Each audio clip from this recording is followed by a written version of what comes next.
हाँ तो statistics Canada के लेटेस्ट नंबर्स ने तो भाई साहब सबको हिला के रख दिया है। जनवरी 1 2025 से अप्रैल 1 2025 तक कनाडा की जो पॉपुलेशन है ना सिर्फ 20,107 बढ़ी है। मतलब अप्रॉक्सीमेटली 0.0% की ग्रोथ रही है। मतलब इन 3 महीनों में कनाडा की जो पॉपुलेशन की ग्रोथ है ना वो ऑलमोस्ट स्टेगनेंट रही है। और ऐसा पहले तब हुआ था जब कोविड-19 के लॉकडाउन वगैरह लगे थे, कनाडा के अंदर बॉर्डर्स वगैरह बंद कर दिए गए थे और बाहर से लोगों को कनाडा के अंदर एंटर नहीं करने दिया जा रहा था, या फिर बहुत ही कम लोगों को एंट्री दी जा रही थी। और सबसे बड़ी बात यह है कि ये छठी बार है कि क्वार्टर ऑन क्वार्टर जो पॉपुलेशन ग्रोथ है ना वो स्लो हुई है पिछले 1.5 सालों में। अब क्वेश्चन ये आता है कि कनाडा की जो पॉपुलेशन है पिछले 1.5-2 सालों में इतनी स्लो ग्रो क्यों हो रही है। उसका रीजन ये है कि कनाडा की गवर्नमेंट ने काफी सारे कदम उठाए हैं जिसकी वजह से जो इमिग्रेंट्स की पॉपुलेशन ग्रोथ है ना वो काफी ज्यादा रिड्यूस हो गई है। तो इसकी वजह से जो ओवरऑल पॉपुलेशन ग्रोथ है वो भी रिड्यूस हो गई है। तो क्या क्या कदम उठाए हैं उनके बारे में जरा बात करते हैं। तो सबसे पहला रीजन तो यही है कि यार कनाडा के अंदर जो परमानेंट रेजिडेंट के टारगेट्स है ना उनको काफी हद तक रिड्यूस कर दिया गया है।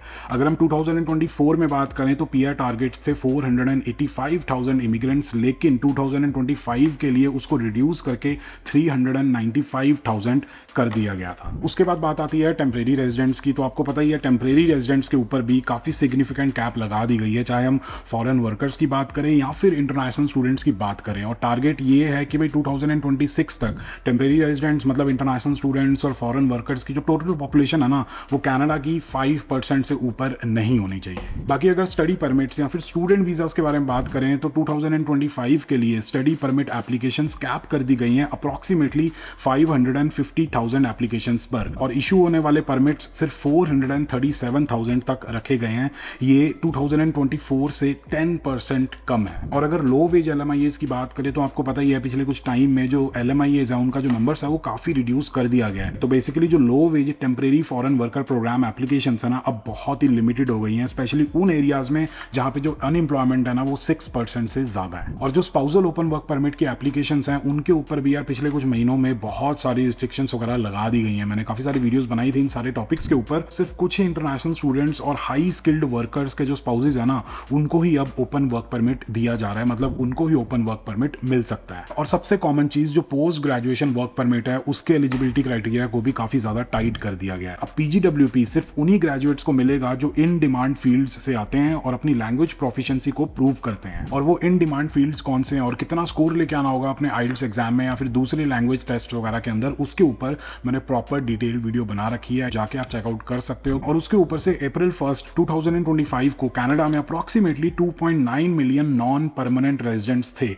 ये पीक से 61,111 कम है सिर्फ 3 महीनों में। और पॉपुलेशन का जो डिक्लाइन है ना वो सबसे ज्यादा ओंटारियो और ब्रिटिश कोलंबिया जैसी प्रोविंसेस के अंदर देखने को मिला है। ओंटारियो और BC जैसे बड़े प्रोविंसेस में स्टडी परमिट होल्डर्स की जो संख्या है ना वो सबसे ज्यादा गिरी है। ओंटारियो में 30,160 और ब्रिटिश कोलंबिया में 11,742 का ड्रॉप देखने को मिला है। फर्स्ट क्वार्टर ऑफ 2025 में सिर्फ 104,000 नए इमिग्रेंट्स आए हैं। ये पिछले 4 सालों में सबसे कम नंबर है। और अगर कनाडा की नेचुरल पॉपुलेशन ग्रोथ की बात करें तो वो बहुत ज्यादा कंसर्निंग चीज है।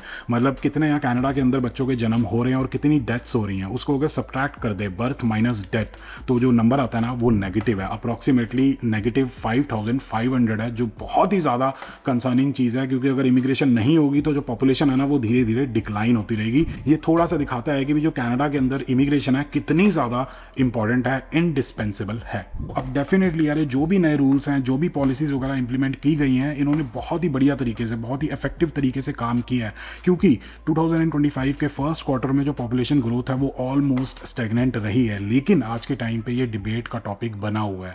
कनेडियन गवर्नमेंट का तो ये कहना है कि भी कनाडा के अंदर जो हाउसिंग मार्केट है, जो पब्लिक सर्विसेज का इंफ्रास्ट्रक्चर बना हुआ है या फिर जो हेल्थ केयर मेडिकल सिस्टम है वो इतने सारे इमिग्रेंट्स को एब्जॉर्ब करने के लिए रेडी नहीं था। पिछले 2-3 सालों में मतलब कोविड के बाद जो कनाडा के अंदर पॉपुलेशन ग्रोथ हुई है, इतने सारे लोगों को हैंडल करने के लिए यहाँ के सिस्टम नहीं बने हुए हैं। इसलिए जो ग्रोथ है उसको रोकना बहुत ज़्यादा ज़रूरी था। तो कनेडियन गवर्नमेंट का तो ये कहना है। लेकिन इसका एक दूसरा पहलू भी है, क्योंकि इमिग्रेशन की वजह से अगर कुछ नुकसान होते हैं, लेकिन इमिग्रेशन की ही वजह से कनाडा के अंदर बहुत सारे फायदे भी होते हैं। सिंपल सी बात है कि इमिग्रेशन की वजह से कनाडा के अंदर सिर्फ इमिग्रेंट्स नहीं आते हैं, लेकिन बहुत सारा पैसा भी आता है।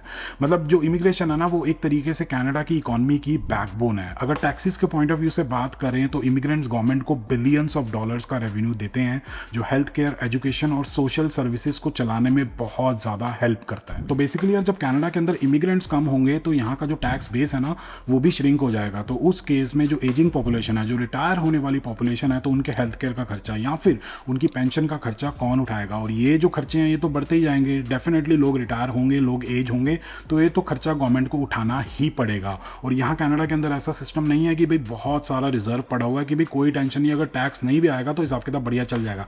यहाँ पे सिस्टम ऐसा है कि जो लोग काम करते हैं वहाँ से जब टैक्सेस आते हैं तो जो एजिंग पॉपुलेशन है, जो रिटायर होने वाली पॉपुलेशन है, उनको सपोर्ट किया जाता है। तो अगर टैक्स देने वाले लोग नहीं होंगे, जो काफ़ी सारे इमिग्रेंट्स हैं, तो उस केस में किस तरीके से गवर्नमेंट सपोर्ट करेगी? तो काफ़ी सारे लोगों का ये कहना है कि भी इमिग्रेंट्स इस पॉइंट ऑफ व्यू से, टैक्सेस के पॉइंट ऑफ व्यू से बहुत ज़्यादा ज़रूरी है। और अगर हम इसी तरीके से पॉलिसीज़ में चेंजेस लाते रहे, इमिग्रेंट्स को रिड्यूस करते गए, तो इवेंचुअली जो पब्लिक सर्विसेज हैं उनके ऊपर काफ़ी ज़्यादा इफेक्ट देखने को मिल सकता है। अब लेबर शॉर्टेज का तो आपको पता ही है कि भी कनाडा के अंदर कितनी ज़्यादा है। जो काम करने वाले लोग हैं वो कम है, जो स्किल्ड लोग हैं वो बहुत ज़्यादा कम है। और उसी लेबर शॉर्टेज को फुलफिल करने के लिए इमिग्रेंट्स को बाहर की कंट्रीज से कनाडा के अंदर बुलाया जाता है। अलग अलग इमिग्रेशन के पाथवेज वगैरह बनाए जाते हैं। इंडस्ट्रीज जैसे कि कंस्ट्रक्शन, हेल्थ केयर, हॉस्पिटैलिटी या फिर ट्रांसपोर्टेशन वगैरह वो इमिग्रेंट्स के ऊपर सिग्निफिकेंटली डिपेंड करती हैं। अगर इमिग्रेंट्स कम हो जाएंगे तो इन इंडस्ट्रीज में बहुत ज़्यादा प्रॉब्लम हो जाएगी। अब अगर गवर्नमेंट इमिग्रेंट्स का नंबर शार्पली कनाडा के अंदर रिड्यूस कर देगी या फिर ऐसी नई नई पॉलिसीज लेके आएगी जिसकी वजह से नए इमिग्रेंट्स यहाँ पे नहीं आ पाएंगे, तो उसकी वजह से जो स्किल्ड या फिर अनस्किल्ड लोग हैं उनकी कनाडा के अंदर बहुत ज़्यादा कमी हो जाएगी। मतलब जो सप्लाई है वो कम हो जाएगी। उसके कॉन्सिक्वेंसेस क्या होंगे कि भाई यहाँ पे जो वेजेस हैं वो इंक्रीज हो जाएंगी। और वेजेस के इंक्रीज होने से क्या होगा, जो कंपनियों के लिए प्रोडक्शन कॉस्ट है वो काफ़ी हद तक इंक्रीज हो जाएगी। और आपको पता ही है कैपिटलिज्म का ज़माना है, जब प्रोडक्शन कॉस्ट या फिर कंपनियों के लिए एक्सपेंसेस वगैरह बढ़ते हैं तो पास ऑन कर देते हैं इंक्रीज्ड एक्सपेंसेस को कंज्यूमर्स के ऊपर। तो इवेंचुअली इसके कॉन्सिक्वेंसेस क्या होंगे, जो कंज्यूमर प्राइस हैं वो काफ़ी ज़्यादा कनाडा के अंदर इंक्रीज हो जाएंगे। और भाई साहब अगर सबसे कॉन्ट्रोवर्शियल चीज़ की बात करें तो कनाडा की जो पॉपुलेशन है ना वो रैपिडली एज हो रही है। यहाँ की जो एवरेज एज है ना पॉपुलेशन की वो है 41.6 ईयर्स, जो कि बहुत ज़्यादा है। उसके ऊपर से यहाँ पे जो बर्थ रेट है वो लो है और डेथ्स ज़्यादा हो रही हैं। 2025 के फर्स्ट क्वार्टर में आपको बताया गया मैंने कि भी जो नेचुरल पॉपुलेशन ग्रोथ है ना वो नेगेटिव रहा है। मतलब बर्थ माइनस डेथ अगर करें तो वो रहा है -5,500 पीपल, जो कि काफ़ी ज़्यादा कंसर्निंग चीज़ है। और उसके ऊपर से अगर हम इमिग्रेशन को कम कर देंगे, मतलब यंग इमिग्रेंट्स को कम कनाडा के अंदर आने देंगे, तो भाई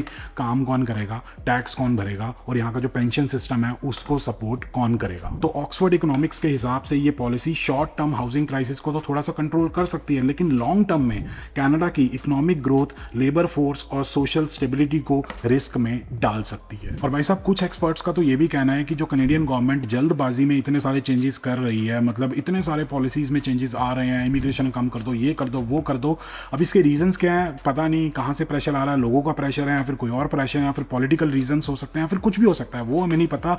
लेकिन हाँ, लॉन्ग टर्म में रिसेशन तो नहीं आएगा इसकी वजह से, लेकिन हाँ economic slow down, labour shortages और फिस्कल प्रेशर जरूर ला सकता है। अब क्वेश्चन यही आता है कि पॉलिसीज के अंदर इतने सारे चेंजेस करके या फिर इमिग्रेशन के टारगेट्स को इतना ज़्यादा रिड्यूस करके जो कनेडियन गवर्नमेंट है अपने फ्यूचर को सिक्योर कर रही है या फिर अपने पॉलिटिकल फ्यूचर को सिक्योर कर रही है, या फिर लॉन्ग टर्म में जो इकोनॉमिक इंजन है कनाडा का उसको स्लो कर रही है। बाकी यार अगर मैं इस टॉपिक पे अपना पर्सनल ओपिनियन, अपना पर्सपेक्टिव शेयर करूं तो एक छोटी सी चीज यही बोलना चाहूंगा कि यार ब्रिंग क्वालिटी इमिग्रेंट्स। होलसेल में इमिग्रेशन करने की जरूरत नहीं है।